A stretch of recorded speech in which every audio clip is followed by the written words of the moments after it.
안녕하십니까. 2025년 8월 YTN-DMB 시청자위원회 회의를 시작하도록 하겠습니다. 아직까지 국내 외과 수술에 사용하는 장비와 기구는 해외 의존도가 매우 높은 실정입니다. 이러한 상황에서 국내 스타트업의 도약은 시사하는 바가 매우 크다고 생각합니다.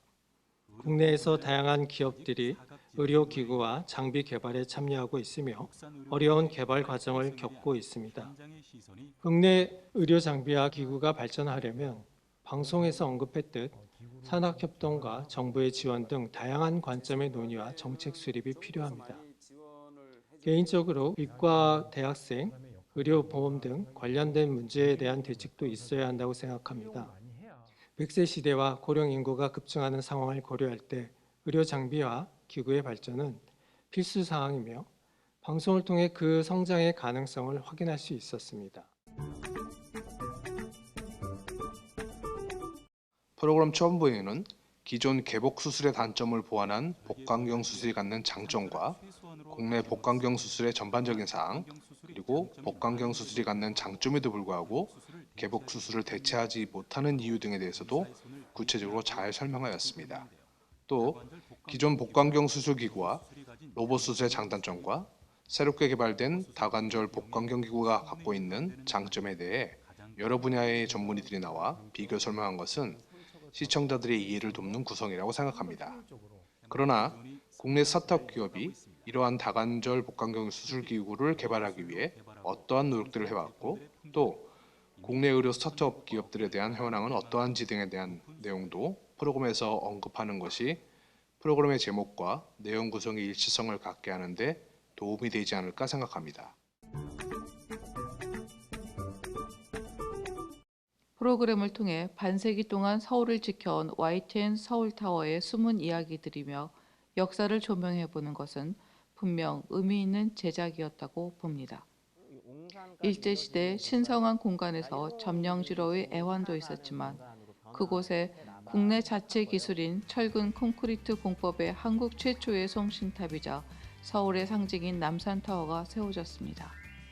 안보 논리에 통제된 남산의 아픈 역사를 딛고 1980년 10월 15일 첫 시민 개방이 허용된 이후 시민과 가까워지기 시작했고 2000년 YTN이 인수하면서 대한민국 최고 명소 1위로서 나들이의 이정표가 되어주고 조명을 통해 밤하늘에 빛나는 송출타워로 우리의 자부심이 되었습니다. 프로그램 후반부에 남산 하면 떠올렸던 어두운 역사와 군사 독재의 기억도 긍정과 희망의 메시지로의 전환이 필요하다는 부분에 공감합니다. 아시아의 중심이 되고 있는 서울, 그 중심에 남산과 YTN 서울타워가 역할을 할 것입니다. 이 프로그램은 K의료의 낙관적이고 희망찬 미래를 다관절 복강경 수술기구에 초점을 맞춰 자료 화면과 컴퓨터 그래픽, 실제 수술 장면과 의사 설명 등을 사실적으로 제시하고 있습니다. 불쾌할 수도 있는 수술 장면은 일부 모자이크 처리했으며 꼭 필요한 부분 외에는 포함하지 않았다는 점도 좋았습니다. 또한 다관절 복강경 수술기구에 대한 첨단 부분 설명이 쉽지 않을 텐데 컴퓨터 그래픽을 활용하여 알기 쉽게 시청자에게 다가선 점도 긍정적으로 평가됩니다. 값비싼 로봇 수술과 비교해 볼 때 다관절 복강경 수술기구가 갖는 장점은 명확하다고 생각되며 특히 난치암 수술이 필요한 환자들에게 꼭 필요한 수술 방식일 것이라는 점도 이해도가 높아졌습니다. 이 프로그램을 시청하면서 개복 수술과 복강경 기구 수술 그리고 로봇 수술의 차이 및 장단점에 대하여 알게 되었고 복강경 기구 수술 안에서도 일자형 복강경 기구 수술에 비하여 다관절 복강경 기구 수술이 가지는 장점에 대해서도 명확히 알게 되었습니다. 그러나 정작 이 프로그램의 핵심 대상인 다관절 복강경 기구를 개발하고 제작하는 곳은 어디인지에 대한 설명이 없었습니다. 국내 기업이라면 개발진을 취재하여 어떠한 계기로 이 기구를 만들게 되었고 해외에 유사한 기구들이 있다면 그것들에 비해 이 기구가 가지고 있는 특장점은 무엇인지 또한 어떠한 방향으로 이 기구를 개선하고 발전시킬 것인지에 대한 개발진의 의견 등을 제시했더라면 다큐멘터리 프로그램으로서 더욱 짜임새를 갖추었을 것으로 보입니다. 해외 의사들에게 그 기술력을 인정받고 있다고 했지만 주어가 명확하지 않아서 그 기술력을 인정받은 주체가 무엇인지 모호한 느낌이 들기도 했습니다.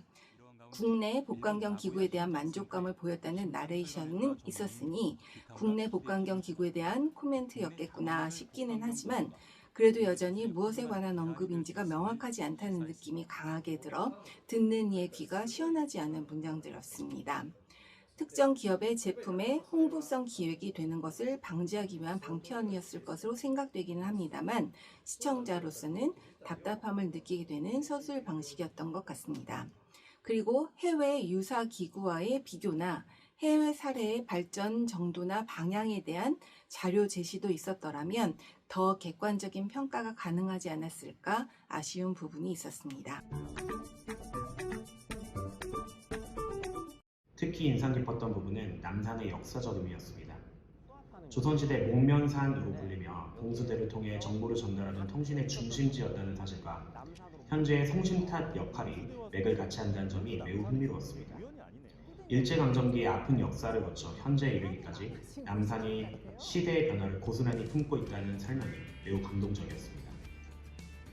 서울타워 건설 과정에서의 기술적 도전도 놀라웠습니다.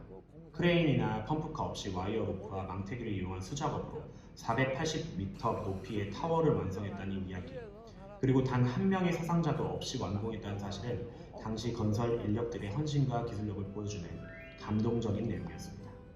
다만 이 부분에서 당시 건설에 실제 참여했던 작업자들의 생생한 증언이나 인터뷰 영상이 포함되었더라면 더욱 생동감 있는 방송이 되었을 것 같습니다. 이상으로 2025년 8월 YTN DMB 시청자위원회 회의를 모두 마치도록 하겠습니다.